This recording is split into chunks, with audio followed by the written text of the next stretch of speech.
我係李威儀醫生。我一直深信獲得適切嘅醫療護理係人類嘅基本人權。多年嚟，我喺世界各地唔同嘅人道救援組織工作。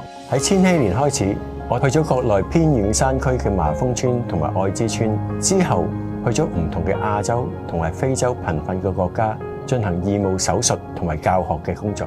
多年嚟，我參與咗唔同嘅國際人道救援組織，足跡遍佈咗伊拉克、汶川、海地、阿富汗、烏干達、塞拉利昂、老撾等等嘅國家同埋地區，致力培訓當地嘅醫護人員同埋成立流動醫院進行重建嘅手術。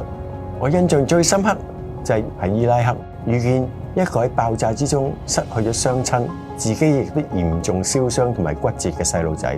佢話佢嘅夢想係成為一個救護車司機，因為佢嘅父母冇得到及時嘅救治而喪生。佢唔希望再有傷患因為耽擱咗黃金1小時而失救。再10年之後，佢真係夢想成真，成為咗一個合資格嘅救護車駕駛員。我真係感到多年以嚟嘅人道救援工作實在相當之有意義。人道精神就係不偏不倚咁樣維護每個人嘅生存基本權利同埋尊嚴。